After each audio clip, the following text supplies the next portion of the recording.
अरहतो सम्मा सम्बुद्धस्स नमो तस्स भगवतो अरहतो सम्मा सम्बुद्धस्स नमो तस्स भगवतो अरहतो सम्मा सम्बुद्धस्स।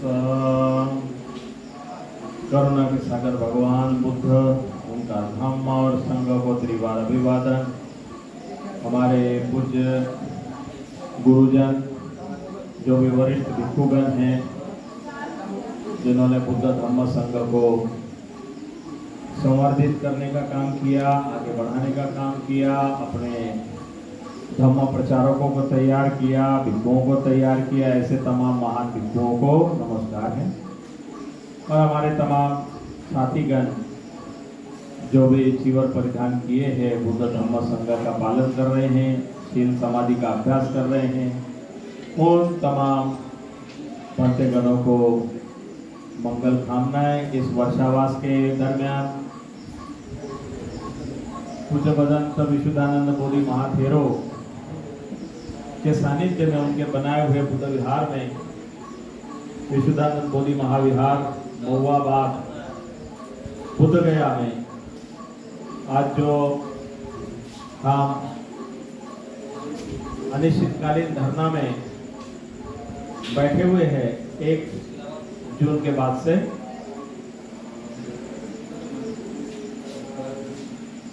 बोधिसत्व बाबा साहब अम्बेडकर की प्रेरणा से, मेहनत से, प्रयास से ये जो भारत भूमि में धम्म गतिमान हुआ है, और जो जो लोग इस धम्म का आचरण कर रहे हैं, उसका जय मंगल और कल्याण उसमें समाया हुआ है। आज धरना स्थान से तमाम धम्म प्रेमियों को बहुत बहुत साधुवाद देते हैं। 1 मई से ये जो ऑल इंडिया बुद्धिस्ट फोरम का जो अकाउंट था, जो सीज कर दिया गया, सीज करने का कारण माने बहुत से लोगों को जलन हो गया कि आंदोलन क्यों चल रहा है, आंदोलन में लोग क्यों जा रहे हैं। बोध गया महाबोधि महाविहार के मुक्ति को लेकर के जो काम कर रहे थे, तो उस काम में लोगों का साथ सहयोग देख करके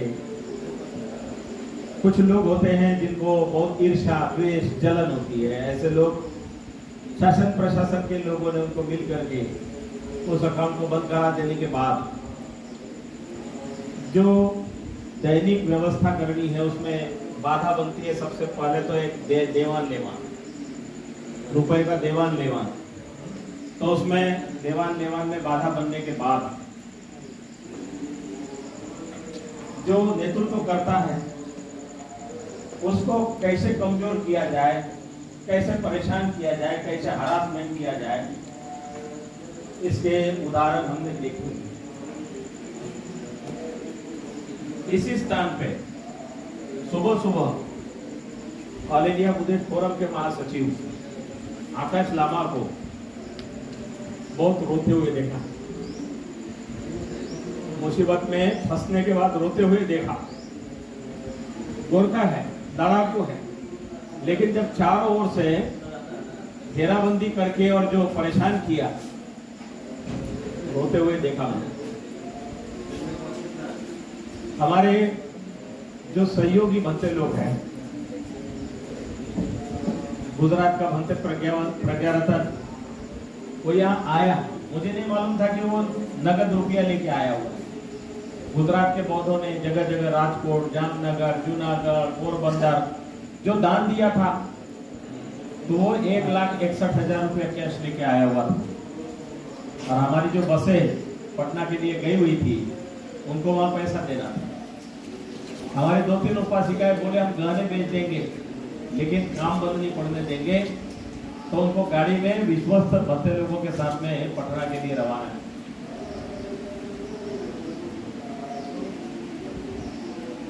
तो ये जो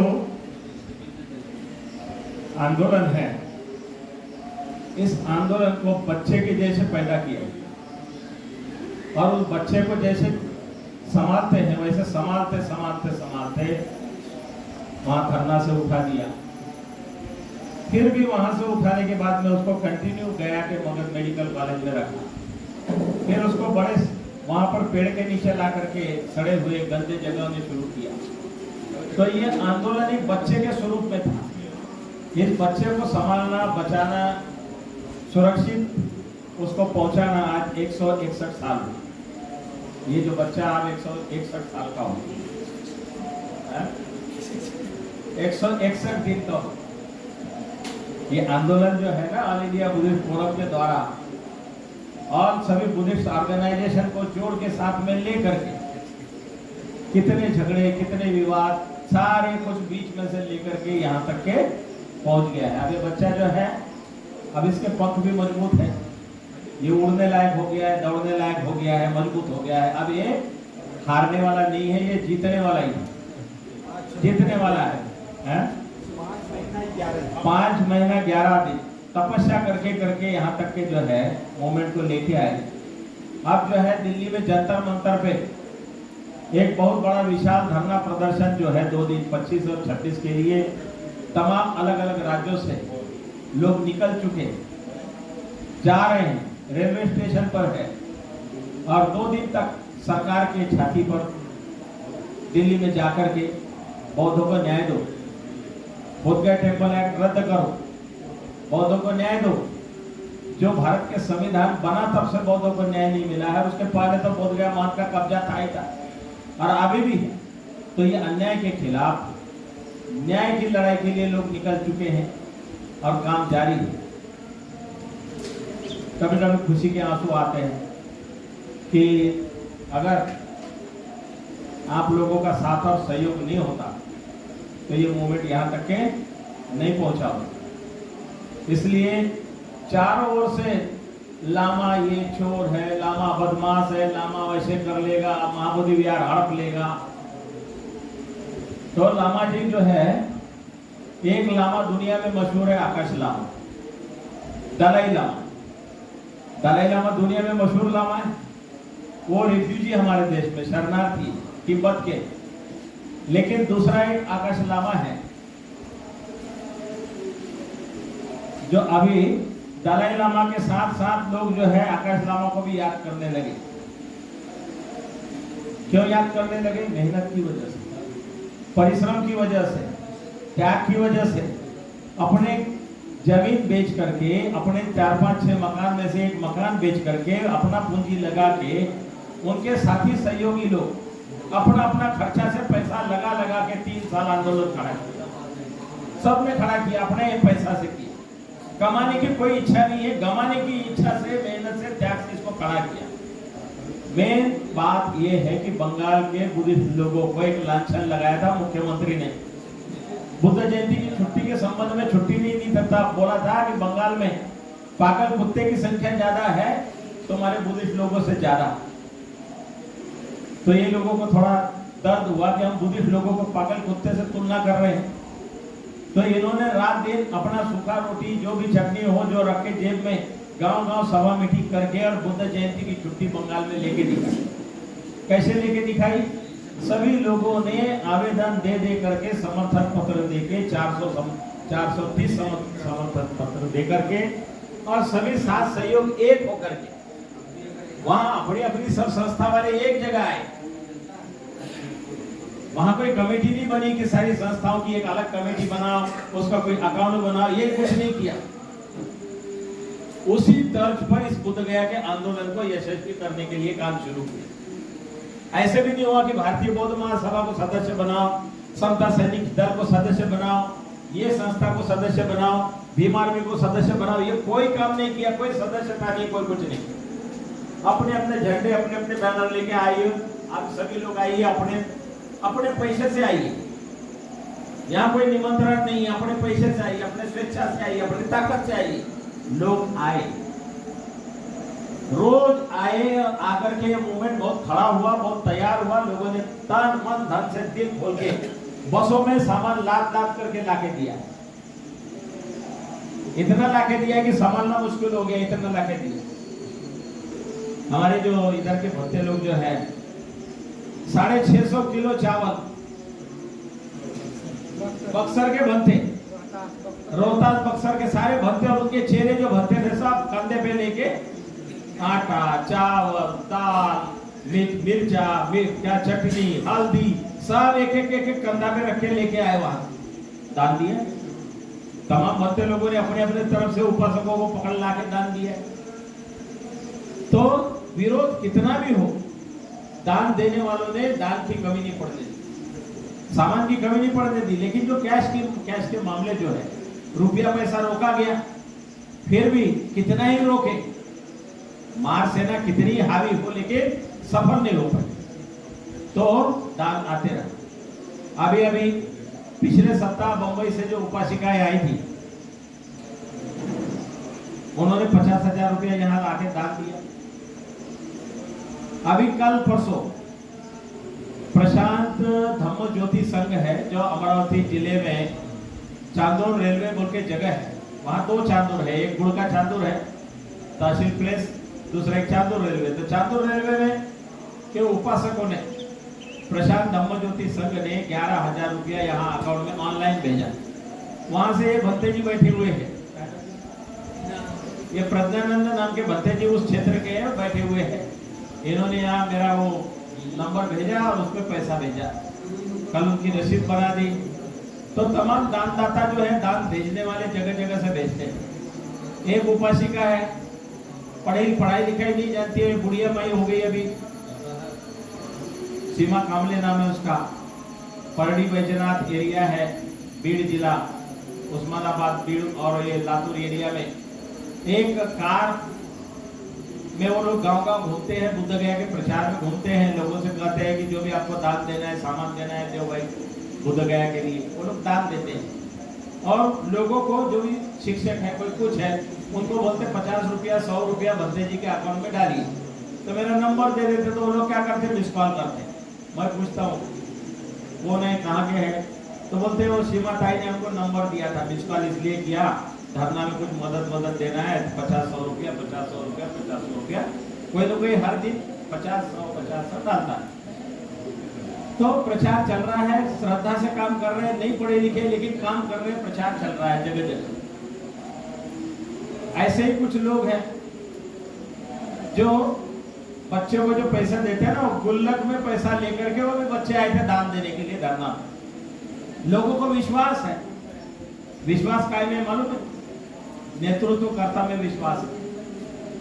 और उन्होंने देखा हुआ है कि ये लोग लंबे समय से आंदोलन में रहे वाले लोग हैं, तो इसलिए विश्वास की वजह से लोग जयपुर से, पीएम बहुत साहब की टीम पूरी की पूरी आई थी, स्वयं भी भंते बने और धरना पे बैठे जयपुर से।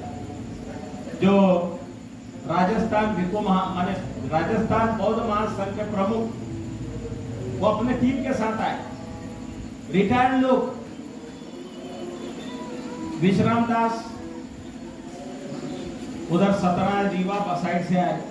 अभी ये तमाम सोनभद्र वगैरह जिला और ये जो है रीवा सतना, जो पटेल लोग जो बुद्धिस्ट बने हुए ओबीसी के ज्यादातर उस क्षेत्र से, रीवा सतना, विनीत विक्रम बौद्ध, पुराने जो विनीत विक्रम बौद्ध थे, विनीत विक्रम बौद्ध का मेरा पुराना परिचय है। मैं जब नया सामने बना तो नागपुर से भक्त सुरेश ससाई जी की कमांडर जीप लेके नागपुर से बुद्ध गया के लिए आते समय विनीत विक्रम बौद्ध के घर में खाना दाना नहाना धोना करके मैं आगे आया, तो उन्होंने अपनी पुरानी किताबें दी थी, ढेर सारी छोटी छोटी किताबें दी थी। वो कवि थे और उनका नाम जो था, ये तो बौद्ध बनने के बाद में विनीत विक्रम बौद्ध बने, पुराना नाम था राम खेलावन वर्मा। तो राम खेलावन वर्मा की जो कविताएं माने जो थी फुलझड़ियां किताबें, जो जातिवाद पे तो अन्य चीजों पे, बुद्ध के संबंध में प्रचारक की किताबें, बुद्ध चरित्र चंद्रोदय नाम का जो पाठ माने ग्रंथ लिखा उन्होंने, वो पहले रामचरित मानस का पाठ वाठ करते थे, उनको बहुत याद था और बोलते थे, गाते थे। अब बौद्ध बनने के बाद में क्या हुआ कि उन्होंने फिर उसी तर्ज पे मोटा सा ग्रंथ बनाया, बुद्ध चरित चंद्रोदय। तो बुद्ध चरित चंद्रोदय क्या होता है, वो रीवा सतना के आसपास ये लोग हैं, वो एक सप्ताह क्या करते हैं, घर का कोई उद्घाटन है, कहीं कोई मकान बन गया है, तो वो पाठ कराते हैं, 7 दिन के लिए ग्रंथ रखते हैं और पाठ कराते हैं।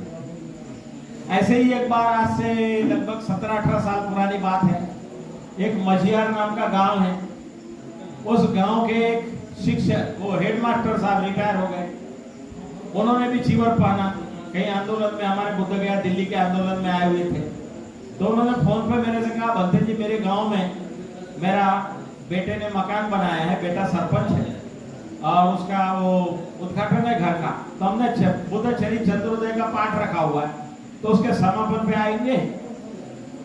मैंने बोला भाई मेरे को जाने आने का दिल्ली से किराया देना पड़ेगा, तो बोले देंगे, किराया देंगे। मैं ठीक है आऊंगा। तो मैं सतना में पहुंचा, वहां से मेरे को बस में बैठने के लिए बोला, फिर बस से गया। जिस गांव में गया उस गांव में वो एक कार लेके आए लेने के लिए 2-4 लोगों के साथ। जब मेरे को गांव में लेके गए तो उनके गांव में बिजली नहीं, लाइन नहीं, पानी नहीं, कुछ नहीं। खेती में कुएं से पानी लाते थे, एक गैस बत्ती ला के रखी थी उन्होंने, वही गैस बत्ती घर में ले जाते थे, वही सामने में लाते थे जहाँ पाठ हो रहा था। और मेरे लिए एक खटिया लगा दी आंगन में। 2 दिन मेरा डेरा उसी खटिया में था। वहीं से नहाने धोने के लिए खेती में गया। वहीं पर वहां पत्थर निकलते हैं, जमीन से ढेर सारे पत्थर निकलते हैं, जो कड़प्पा स्टोन का जो कारोबार होता है सतना रीवा के एरिया में। तो वहां 2 दिन में खटिया पे बैठे रहा। वहीं से वो बुद्ध चरित्र चंद्रोदय के किताब का समापन था। अब मेरे को बोला कि समापन कर दो। अब उसकी भाषा जो है वो वहां की लोकल क्षेत्रीय भाषा है, ऐसी है कि मेरे दिमाग में, मैंने पढ़ तो रहा था लेकिन घुसना नहीं था दिमाग, बुद्ध चरित्र चंद्रोदय की भाषा, लेकिन बोल दिया, बोला हो गया समापन। फिर वो थोड़ा सा भंडारे टाइप भोजन वोजन भी हुआ। अब वहां दीक्षा कार्यक्रम रखा हुआ था हमने, सबको प्रमाण पत्र देने वाला, उनके आवेदन भरने वाला। उसमें एक आदिवासी व्यक्ति भी आया, बोला मेरे को भी दीक्षा चाहिए। मैं बोला भर प्रमाण पत्र के लिए आवेदन भर। आवेदन भरा उसने, वो आदिवासी भी बौद्ध दीक्षा लिया। अब सारा कार्यक्रम हो गया, मैं निकलने लगा तो उनकी बेटी आकर के खड़ी हो गई, बोला सबको दीक्षा दिया, मेरा दीक्षा तो नहीं हुआ। अरे बोला रुको, फिर तेरा भी आवेदन भरो। उसका आवेदन भरा, उसको भी दीक्षा दिया। पता चला कि बाद में वो कहा दिल्ली में कहीं शादी हो गई, उसके बच्चे जो है। तो एक बार वो मास्टर साहब मिले थे, अभी काफी दिन से मेरी मुलाकात नहीं है, संपर्क भी नहीं है। अभी तो काफी बूढ़े हो गए होंगे, लगभग 75 से ऊपर चल रहे होंगे। तो ऐसे ऐसे लोगों ने, माने गांव देहातों में बुद्ध धर्म का प्रचार चर्चा, अब पता नहीं उस गांव में बिजली आई, पानी आया कि नहीं आया, लेकिन बहुत बहुत पिछड़ा वाला गांव देखा था मैंने, जहाँ 2 दिन 2 रात मैंने बिताई। वहां बुद्ध चरित्र चंद्रोदय के वो कार्यक्रम में एक मैना नाम की लड़की आकर के खड़ी हो गई। बोला हमको सबको भत्ते बनने का अधिकार है, क्या मैं लड़की को भिक्षु भी नहीं बना सकते? मैं बोला ये कहां से आफत आ गई? वो आवेदन लेके मेरे हाथ में आवेदन थमा दिया। मैंने बोला ठीक है, ऐसे है, तेरा आवेदन मैं रखता हूँ, तू ऐसे करना, तेरे माता पिता को लेके यहाँ पे आना। अब उसका पिताजी था फौजी। अब वो फौजी घर में हुकूमत चलाता होगा, तो उसकी बड़ी बहन की शादी कर दी होगी जबरदस्त। तो वो बेचारी दुख में होगी, तो इसको लगा मेरी भी शादी कर देंगे, मेरा भी ऐसे दुख होगा, मेरे को पढ़ने की इच्छा है। तो मैंने बुलवाया तो उसके माँ बाप रो रहे। मैं बोला मैं ले जाने के लिए आया हूँ, पहले पूछताछ तो करूंगा। मैं किसी को नहीं ले जाता ना किसी को भिक्षुनी वगैरह बनाता, मैं केवल मार्गदर्शन करूंगा। तो उसके घर भी गया, फौजी के घर भी गया, वहां भी खाना वाना खाया, गाँव में घूमा।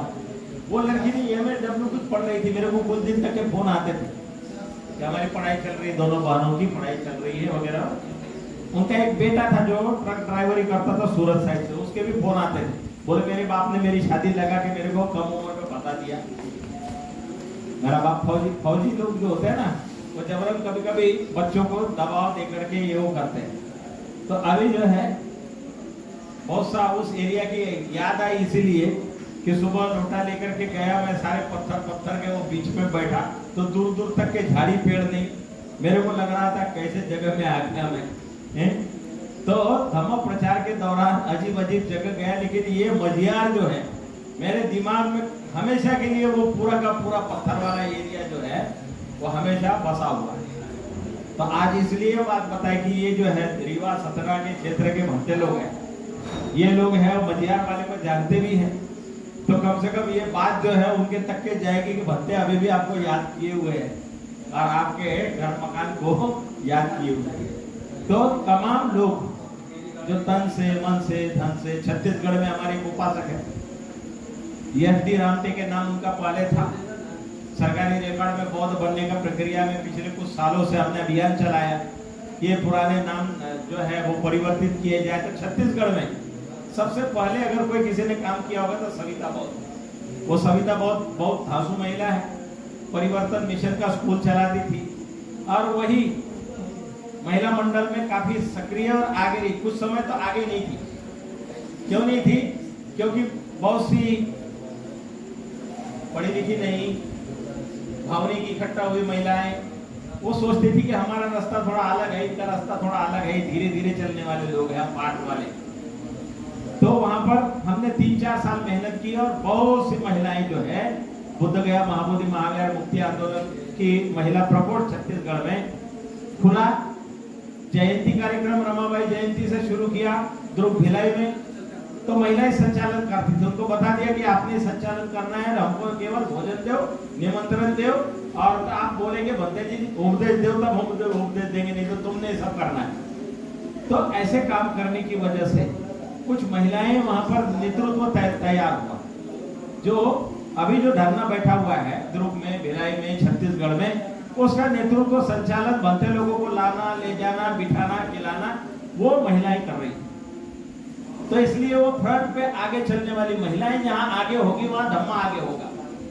नागपुर से बाबा साहब ने जो मूवमेंट खड़ा किया बुद्ध धम्म का, तो महिलाओं के हाथ में पूरी की पूरी भागदौड़, भत्ते लोगों को ले जाना, परिधरात पाठ कराना, किसी भी बहाने से लेके जाएगी, भोजन कराएगी भत्ते को और दान देगी। श्रद्धावान बहुत उपासक उपासिकाएं सफेद साड़ी पहन के अष्टमी उपोषण करेंगे। बहुत सी महिलाएं, एक सीताबाई मेश्राम नाम की महिला हमारे वहाँ इंदौरा बुद्ध विहार में, वो मैं जिस दिन नहीं रहूंगा उसी दिन वो पूजा वंदना वही समाधि थी। बहुत लंबी 100 साल उम्र उसने पूरा किया होगा। मेरी मुलाकात आखिरी के समय में उसके घर में पांडराबुड़ी में मैं गया था उसको मिलने, बहुत जर्जर हो गई थी बिल्कुल। लगभग नहीं तो 25 साल के बाद मिला मैं उसको। तो बहुत से ऐसे पुराने लोग हैं जो बुद्ध धम्म संघ के लिए जिन्होंने ये मूवमेंट चलाए हुए हैं, बाबा साहब के मिशन को चलाए हुए हैं, लड़ना झगड़ना, त्याग करना, जाना आना, ये रिजर्वेशन का आंदोलन हो या कोई भी बाबा साहब के मूवमेंट के खिलाफ में कुछ भी होता है तो झंडा डंडा लेके निकलने वाली महिलाएं बहुत बहुत बहुत। बाबा साहब के धम्म दीक्षा के समय में एक जयबाई चौधरी नाम की महिला थी, जयबाई चौधरी। उस समय महिलाओं को लेकर के बाबा साहब के पास पहुंची। बाबा साहब बाजार में सफेद तो माने साड़ी नहीं मिल रही है, सफेद साड़ी नहीं मिले, हम क्या करें? तो बाबा साहब ने बोला सफेद धोती है उसी को साड़ी बना के पहन लो। वो सफेद जितनी धोती है वो भी मिलना मुश्किल हो गया। तो बोले अब आखिरी पर क्या करें, अब जैसे है वैसे ही काम चलाना पड़ेगा। तो नागपुर की ये हालत थी कि सफेद कपड़ा कहीं पर नहीं मिल रहा था। तो जयबाई चौधरी कॉलेज अभी नागपुर के अंदर में उस महिला के नाम पे कॉलेज है और उनका बेटा जो है ना, उनका बेटा आज वो प्राचार्य चौधरी, वो प्राचार्य चौधरी जो है उनकी बेटी एमबीबीएस डॉक्टर। ये बुद्ध महोत्सव मनाया था हमने 1998 में, तब वो उसने बुद्ध जीवनी पर डांस किया था। उससे मेरी मुलाकात पिछले 1 साल पहले हुई। कब? यहाँ पर बुद्ध महोत्सव 1998 में मनाया था, उसके बाद पिछले साल मुलाकात हुई डॉक्टर शिल्पा चौधरी। तो बहुत विद्वान लोग जिनके कॉलेजेस है, मेहनत की वजह से है। ऐसे ही एक महिला, बंगलोर में गया हुआ था मैं।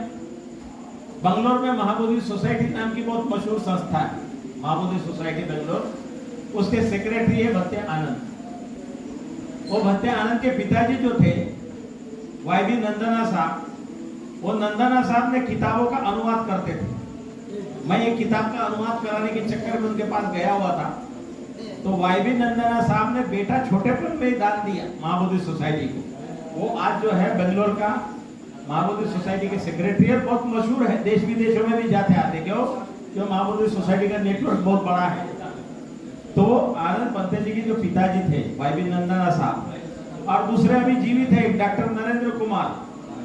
तो डॉक्टर नरेंद्र कुमार और वाईबी नंदना मेरे को कहाँ लेके गए, दोनों भी ये जो पीपल्स एजुकेशन सोसाइटी के प्रमुख थे रंगनाथ साहब, उसके पास काय के लिए ले गए, वो कन्नड़ भाषा में ले जाकर के क्या बोल रहे हैं, महाबोधि विहार के भत्ते जी प्रमुख रहे थे, अभी महाबोधि विहार से वो निकल चुके हैं। अब ऐसे करते हैं इनको यहाँ कर्नाटक में जो हम बाबा साहब अम्बेडकर ने 6 एकड़ जमीन जो ली थी, वहाँ पे बहुत बड़ा सेक्टर बना हुआ है अभी बुद्ध विहार, नागसेन बुद्ध विहार। तो नागसेन बुद्ध विहार के नीचे लाइब्रेरी भी बनी हुई है, काफी 2 करोड़ रुपया लगा के बनाई वाली। तो उन्होंने बोला ये भत्ते को यहाँ का इंचार्ज बना देते, प्रभारी बना देते। तो मैंने बोला नंदना साहब आपको क्या लगता है, मेरे को कन्नड़ नहीं आती? अरे मैं घुमक्कड़ हूँ, घूमने वाला भत्ते हूँ, मैं यहाँ थोड़ी रहने वाला हूँ, दूसरा कोई भत्ते यहाँ रखेंगे बताएगी। तो ये नंदना साहब उन्होंने मेरे को ले गया एक मराठी महिला के घर।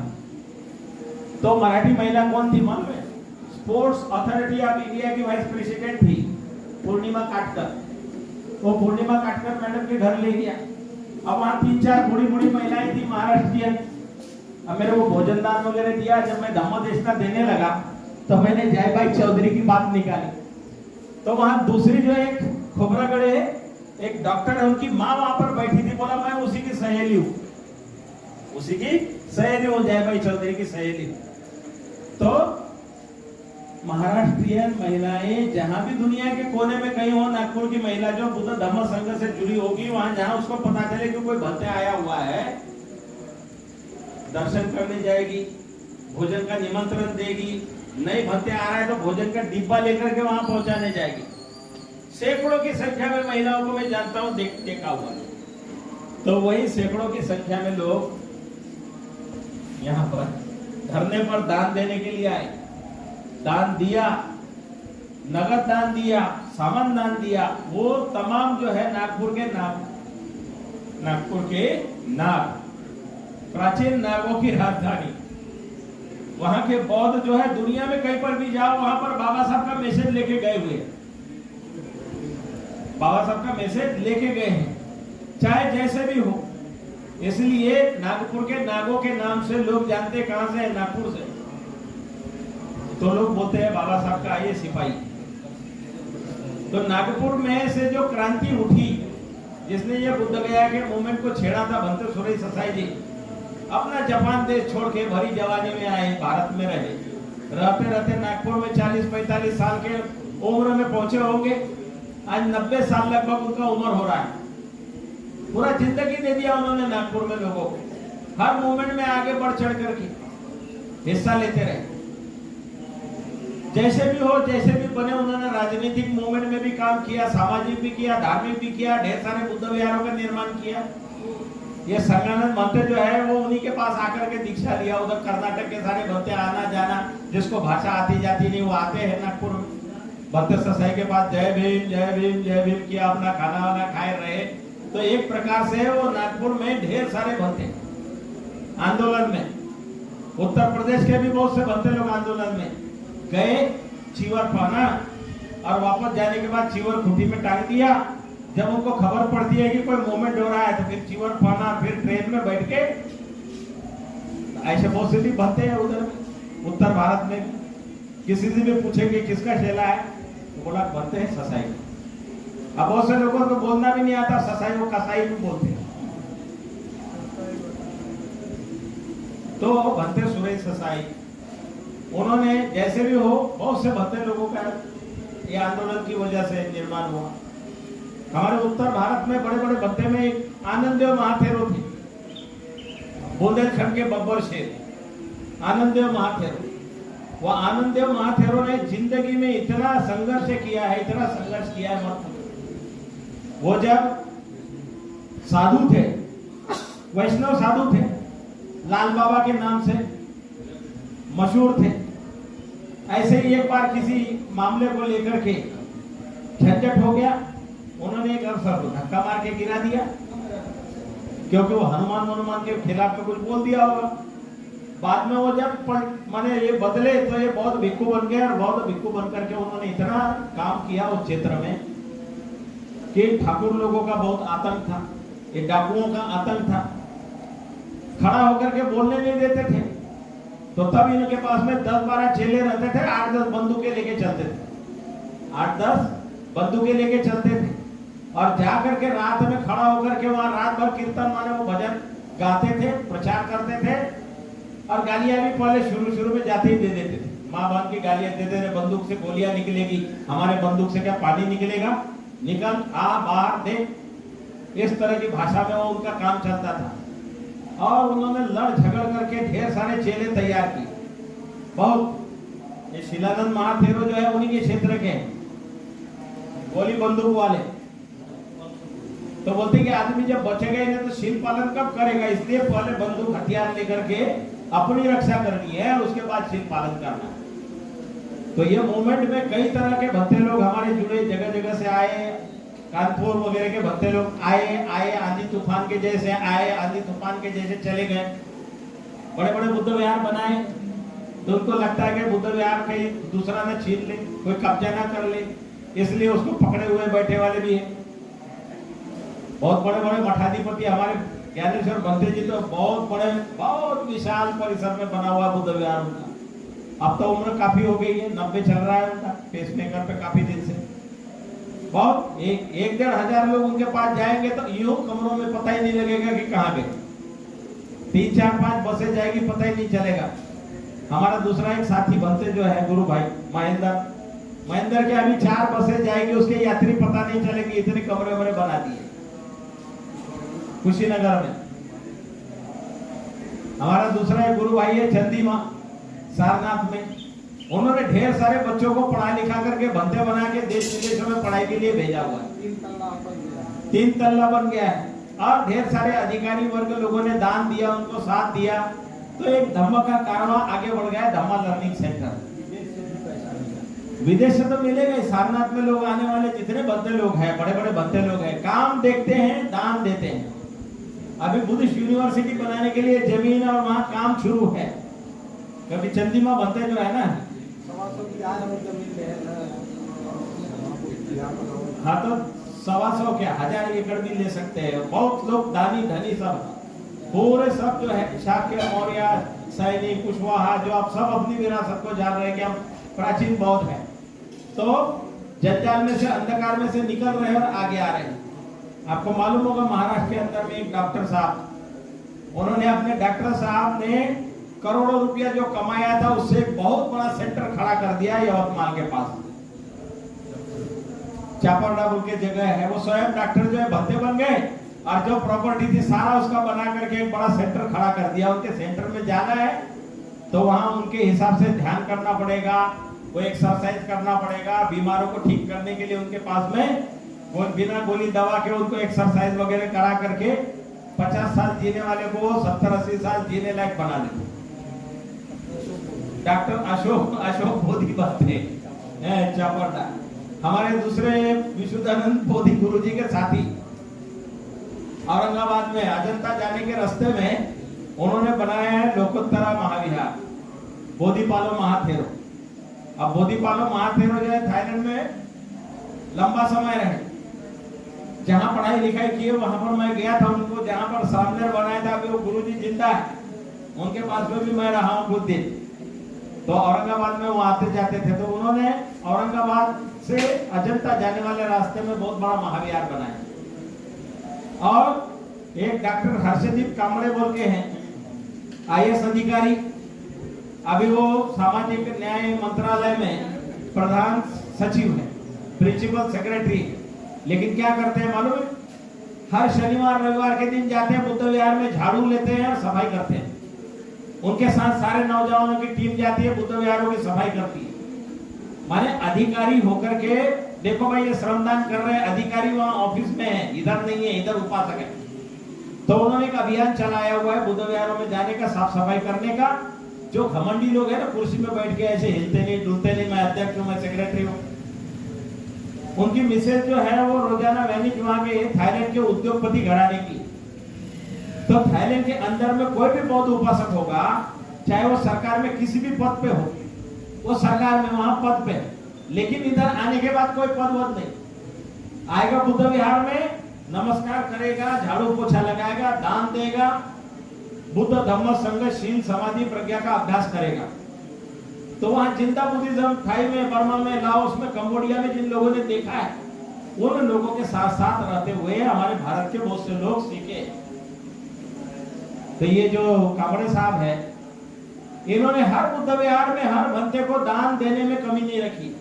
इनके भाई भी जो है, एक उनका छोटा भाई यहाँ 1998 में मेरे पास बुद्ध गया आया था, आर्किटेक्ट है, तो वो आया हुआ था। अभी इस बार पिछले साल वर्षावास के समापन के समय मेरे को खबर मिली कि वहां पर संघर्ष नगर है नागपुर में, वो भंगार वंगार वाला एरिया है जहाँ मुस्लिम रहते हैं, उसके बीच में एक बुद्ध विहार बनाया है। तो हमारे ज्ञान बोधि नाम के भत्ते जो पहले ऑल इंडिया भिक्षु संघ में यहाँ रहते थे, तो ज्ञान बोधि भत्ते ने वहां पे कार्यक्रम रखा। तो उनकी डॉक्टर हर्षदीप कामले की माँ, उनका नाम जौहर है, उनके पिताजी श्री राम कामले, तो जौहर माता जी और उनका पूरा परिवार रात में आया हुआ था।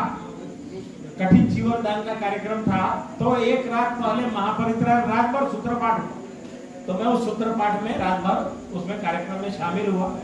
सुबह भोजन दान दिया, दान वान दिया, उनकी माँ और भाई सब पूरे परिवार ने मिलकर दान दिया। तो एक नया कारवा नागपुर के अंदर जो दिखाई दे रहा है, तो उसमें ईजे खोबरागढ़ नाम के एक व्यक्ति है जो 3 महीने के लिए श्रावण बन करके और गली गली धम्मचारिका करते थे। नागपुर में बहुत एक से एक विद्वान है, लेखक है, साहित्यकार है, कवि है। तो ये बुद्ध धम्म संघ के मूवमेंट में लोग जो है भत्ते बन के, कोई शिक्षा के लिए कोई लंका सीख के आया, कोई थाईलैंड से सीख के आया, कोई म्यांमार जाके आया, और बहुत से इस मूवमेंट में बुद्ध गया के आंदोलन में आने जाने के क्रम में क्या हुआ, टूर लीडर भी बन गए। टूर लीडर बन गए ढेर सारे। जो आंदोलन में आया था वो क्या करता है, लोगों को घुमाने ले जाता है, और घुमाते घुमाते इंग्लैंड फ्रांस वगैरह भी घुमाने लग गए लोग। तो ये बुद्ध गया महाबोधि महाविहार के आंदोलन की देन है कि इसमें सैकड़ों भिक्षु भिक्षुनी कार्यकर्ता टूर लीडर पैदा हुए, और इस बुद्ध गया के महाबोधि महाविहार के इस मूवमेंट को गली गली गांव गांव, और अब तो नीदरलैंड में भी धरना बिठाया था। एक हमारे इंजीनियर पद्माकर गंभीर साहब है, उनकी बेटी रहती है नीदरलैंड में, उन्होंने नीदरलैंड में भी धरना लगवाया। दूसरे जो एक महेश वासनिक जो है, वो अमेरिका में उनकी संस्था है, Ambedkar association of north America, आना नाम की संस्था, वो संस्था ने वहां पर भी धरना लगाया। अमेरिका के अंदर में, इंग्लैंड के अंदर में धरना लगाया। एक अरुणा मसूरकर है, वो एयर होस्टेस थी, इधर बालाघाट साइड की है। अब उसने अंबेडकर स्कूल खोला है अमेरिका के अंदर में, तो वहां बच्चे पढ़ने के लिए आते थे। तमाम लोग जो है बाबा साहब के दीवाने, बुद्ध धम्म के मूवमेंट को लेकर के तन मन धन से, उनकी नजर बराबर इधर है, धरने पर है। जो भी यहाँ पर जो बैठे हुए हैं, उनके धरने पर उनकी नजर है, ऐसे नहीं कि उनकी धरने पर नजर नहीं है। उन्होंने धरने पर दान भी दिया है, नजर भी रखे हुए हैं, और बुद्ध गया के मूवमेंट को लेकर के उन्होंने वहां पर भी भंते लोग जो रहते हैं उनके बीच भी बातें फैलाई हुई है कि भारत में बौद्धों पर अन्याय चल रहा है, भारत में बाबा साहब के मानने वालों पर अन्याय चल रहा है। बहुजन तो है, 85 है, लेकिन जो है रोज अत्याचार सह रहे हैं, क्योंकि सत्ता वाले लोगों के पास धन धरती जमीन जायदाद पे थोड़े से लोगों का कब्जा है, शासन प्रशासन पे इसलिए अन्याय अत्याचार चल रहा है। तो अन्याय के खिलाफ लोग लड़ रहे हैं, काम कर रहे हैं, और आज नहीं कल सफलता जरूर मिलेगी। और कल जो है मल्लिकार्जुन खड़गे साहब का जन्मदिन था। मल्लिकार्जुन खड़गे नाम सुना होगा, लेकिन उनका त्याग, मेहनत, उनका तो परिवार से घर जला दिया, जातिवादी लोगों ने उनका घर परिवार से जला दिया। ऐसे उनका जीवन जो है आया है संघर्ष में। तो जो संघर्ष तूफान, आंधी तूफान में से आए वाले लोग हैं ना, वो बाबा साहब को पढ़ लिख करके आए, इसलिए न झुकते हैं और ना वो जो है किसी इसमें लड़ते लड़ाकू हो गए। इसमें संसद में भी खड़े होकर दहाड़ते हैं। तो ऐसे दहाड़ने वाले शेरों की कोई कमी नहीं। ये तथागत बुद्ध का धम्म जो है चारों दिशा में भी जो फैल रहा है, प्रचारित प्रसारित हो रहा है। हमारे जो जितने सर्विसमैन, जितने लोग हैं, वो सारे विपස්සना केंद्रों पे अपना धन डाल रहे हैं। थोड़ा सा धन, थोड़ा सा हमारे आंदोलन में भी डाले, विपස්සना में डाल रहे हो भाई, थोड़ा थोड़ा इधर आंदोलन में डालो। हमारे आंदोलन में कोई पत्रकार आते हैं, उनको हम इतना नहीं दे पाते जितना देना चाहिए, इसलिए बहुत से पत्रकार हमसे नाराज है, हमको गालियां देते हैं, हमारे खिलाफ बोलते हैं। अगर हम थोड़ा सा ज्यादा पैसा देंगे तो थोड़ा सा अच्छा बोलेंगे,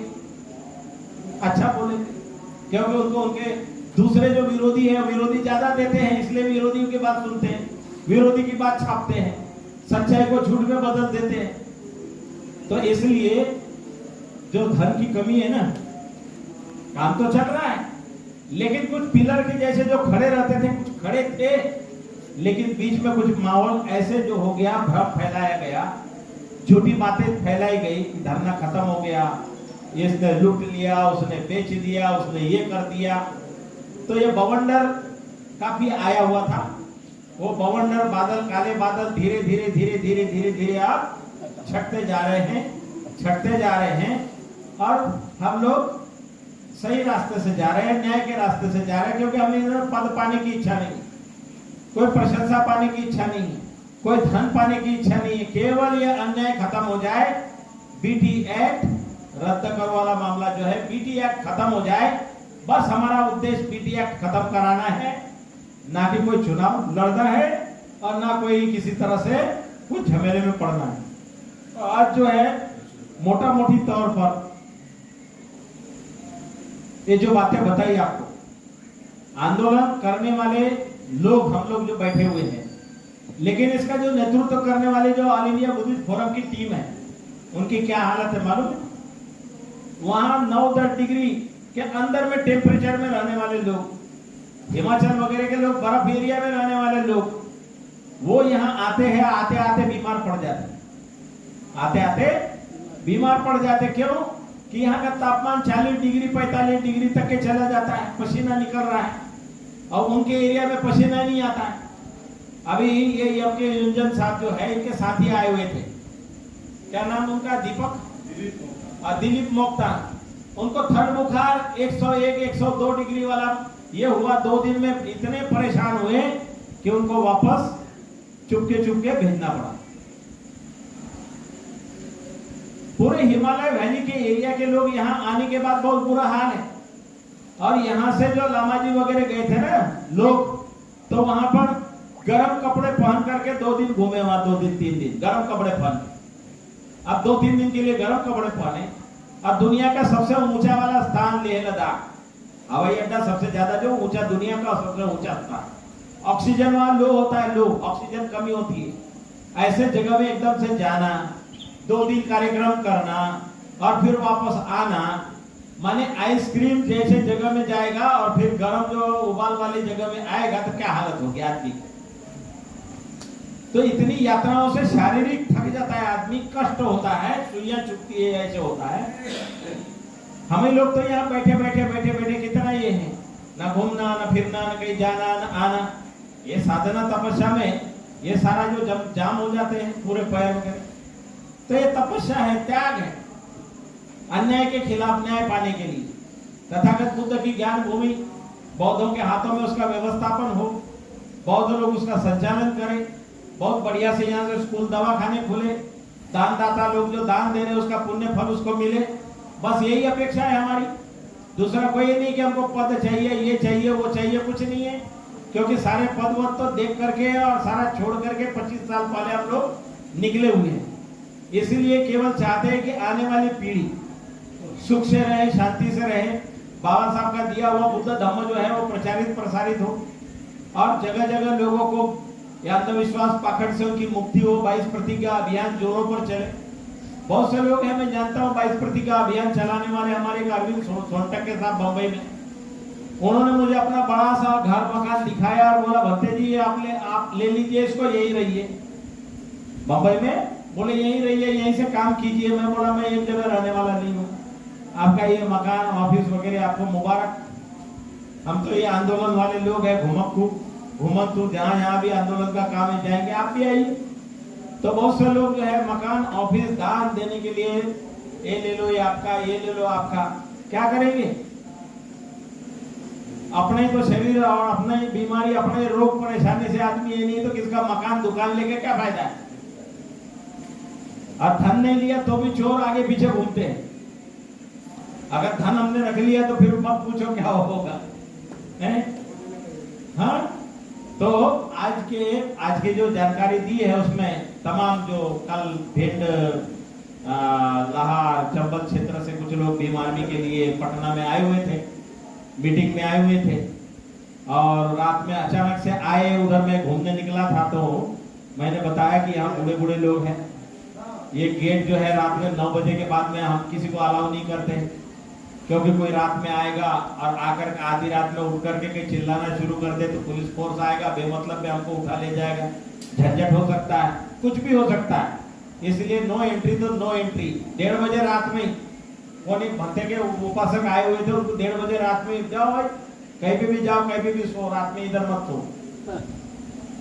नहीं तो नहीं, क्यों कि कोई हादसा हो जाए, यहाँ धरना चल रहा है और ये धरने पर कोई भी बदनामी वाला झंझट हो जाए तो परेशानी हो जाएगी। इसलिए सख्ती के साथ सबको बताया आना है, तो जब तक ये शाम है तब तक के आ जाओ, उसके बाद में मत आओ।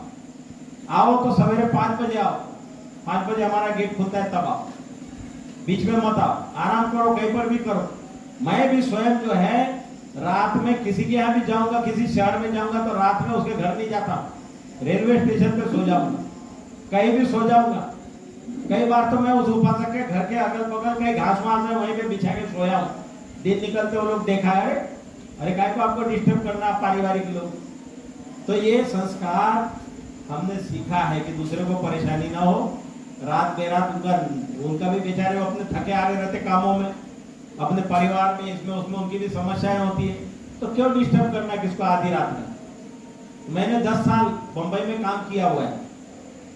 ये दी बुद्धिस्ट सोसाइटी ऑफ इंडिया से लोग निकले, उन्होंने अपनी संस्था बनाई थी अखिल भारतीय बौद्ध महासंघ, उसका राष्ट्रीय अध्यक्ष रह चुका 10 साल।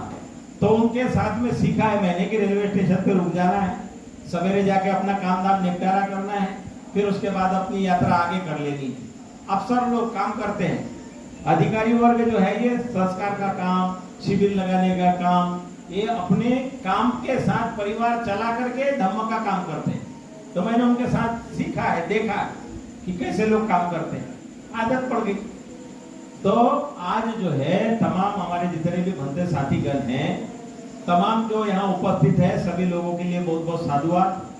जो लोग दिल्ली जा रहे हैं धरना में 25 और 26 के लिए, उनका भी साधुवाद। और जो लोग यहाँ बैठेंगे उनके लिए भी साधुवाद, जिन्होंने माने वो क्या बोलते हैं भूख हड़ताल करने के बारे में घोषणा की है, उनके फॉर्म जो है भरवा करके, और 25 से 30 तक के जो कार्यक्रम है, 25 से 29 तक, तो हम लोग भूखे रह करके थोड़ा सा त्याग करेंगे। काय के लिए करेंगे त्याग?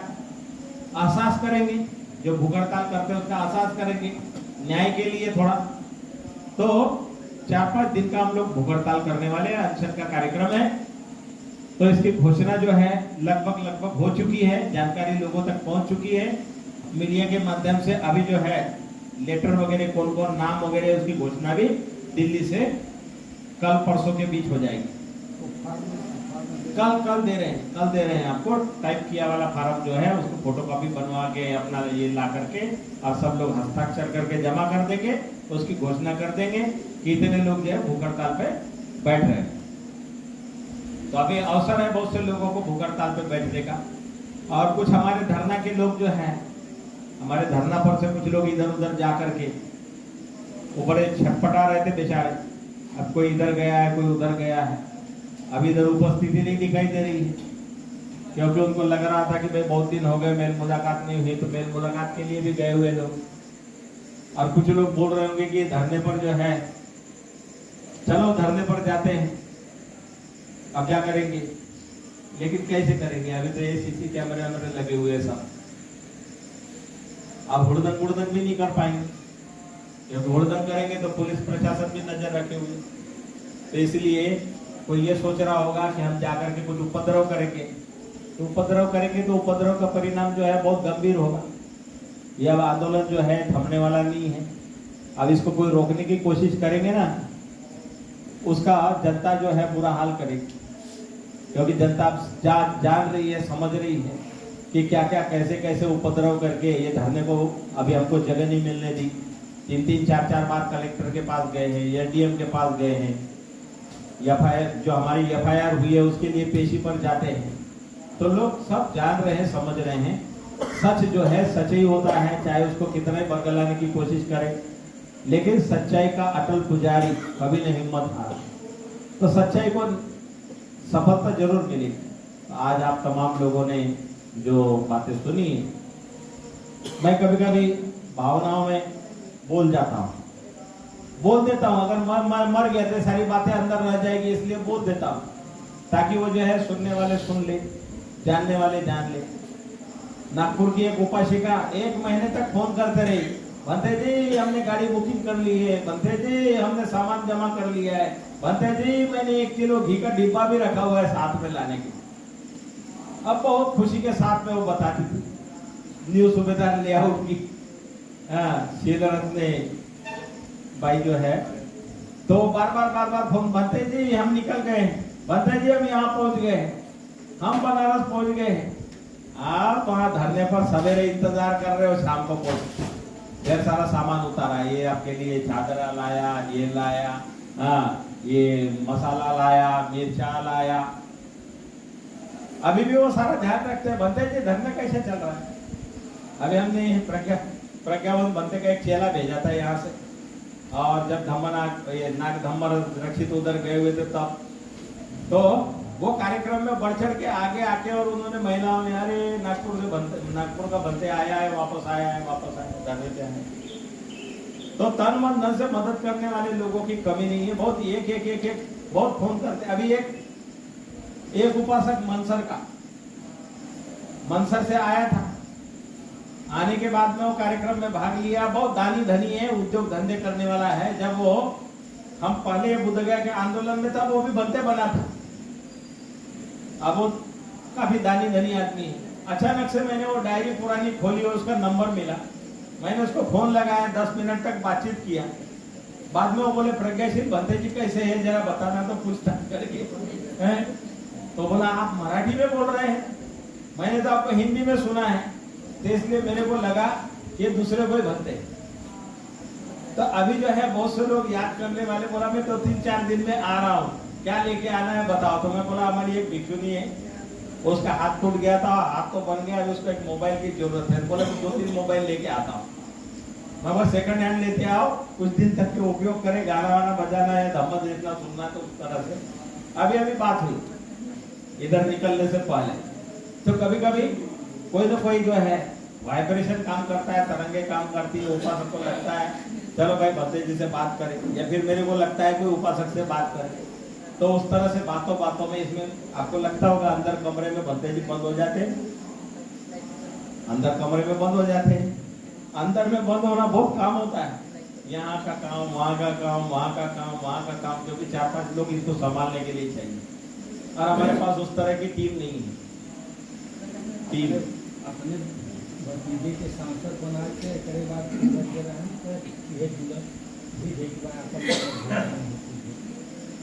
हाँ। तो अभी बहुत से लोग दान देने के लिए नंबर वगैरह भी मांगते हैं, पूछते हैं।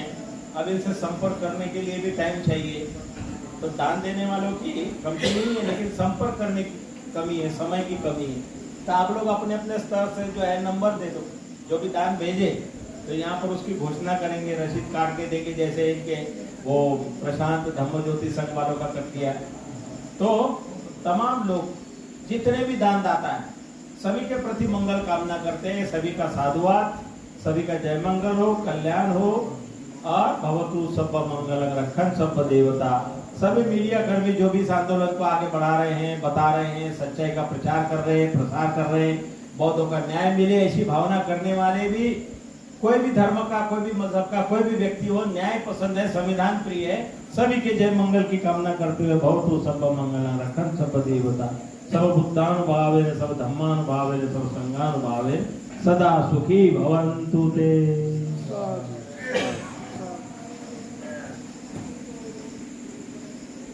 अपन खाता वाला का नंबर वो भेजते हैं हमारे पास, तो बतियाए वाला नंबर वाला कौन है? अरे पंकज के भेज दें।